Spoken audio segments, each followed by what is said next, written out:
عليكم ورحمة الله وبركاته. مساء الخير عليكم يا بنات، ومساء الخير عليكم يا صبايا. ان شاء الله هنتكلم النهاردة مع فئة البنات والسيدات.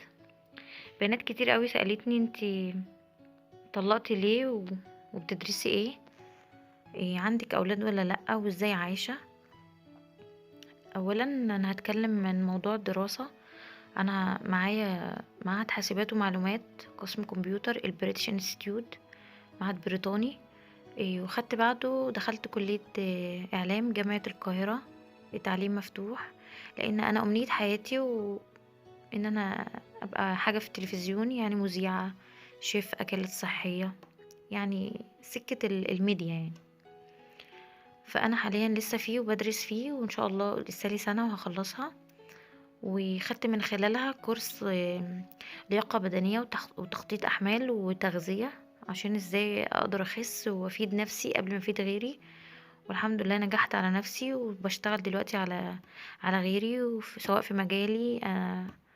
انا بشتغل في جيم. اشتغلت في جيم فترة وما حصلش نصيب، المواعيد مش مناسباني وظروف اولادي وكده فسبته. فحاليا انا بشتغل في مركز تخسيس، بيقوم على الجلسات والعلاج الطبيعي. فانا بحب الموضوع ده جدا، بحب الاكلات الصحية وبفنن فيها. اكلة معينة بحولها لحاجة صحية. دي بالنسبة لدراستي. بالنسبة انا اتطلقت ليه؟ انا اتطلقت زي اي واحدة بتتطلق خالص، مشاكل بينها وبين الطرف التاني. بس نصيحة مني كأخت او كصديقة، احسن الاختيار، ما تتسرعيش وما تتنزليش. مش هقولك ما تسامحيش، لان احنا لازم نسامح، لان ده امر من ربنا سبحانه وتعالى. سامحي واعفي واغفري، لكن ما تتنزليش عن كرامتك وما تتنزليش عن حقك كبنت. إيه، ما تتسرعيش، ما تقوليش انا عندي 25 سنة ولازم اتجوز، لا. ما تقوليش كده خالص، انت ممكن تقعدي 30 و40 سنة اكرم لك من انك تتجوزي وتتهاني. عندي اولاد، ايوه الحمد لله، عندي بنوتة وولد، ربنا يخليهم لي، 5 سنين و3 سنين. إيه، بتصرفي منين وعايشة ازاي؟ انا بصرف من شغلي، وبصرف من والدتي الحمد لله، ربنا يخليها لي يا رب ويرحم والدي، ربنا يرحمه رحمة واسعة يا رب ان شاء الله.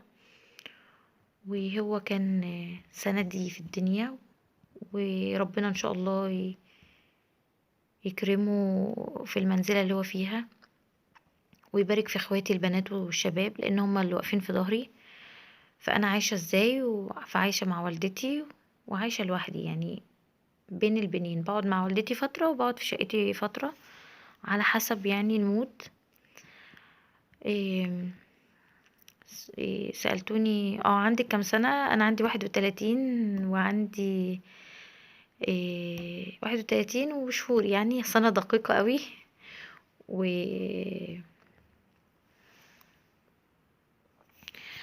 والله نسيت، بنات كتير سألتني أسئلة كتير بس بنسى، ما كتبتش هما قالوا لي ايه.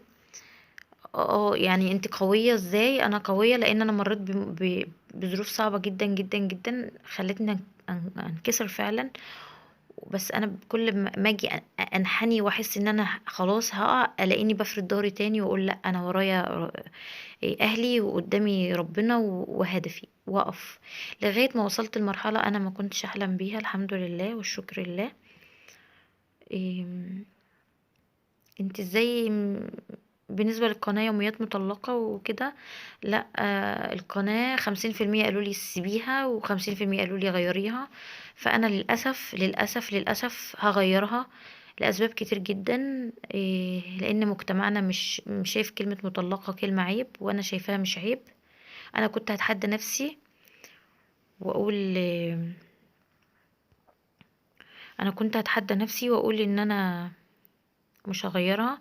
بس لقيت في قناة تانية اسمها يوميات مطلق، لسه معمولة قريب جدا، لسه اللي نشأها قريب جدا، لان ما عندوش الا 19 مشترك. ومعرفش هل هو عاملها ليه يعني، فهو عامل يوميات مطلق مصري. فانا للاسف هغيرها عشان السبب ده فقط لا غير، لكن مش عشان هي حاجة عيب ولا حاجة حرام، لا خالص. إيه، موضوع انك خسيتي ازاي ده هيبقى فيديو تاني خالص، هقولك فيه على شوية نصايح بتاعتي اتبعيها وان شاء الله تجيب معاكي نتيجة. وفي اخر الفيديو هقولك ما تتنزليش،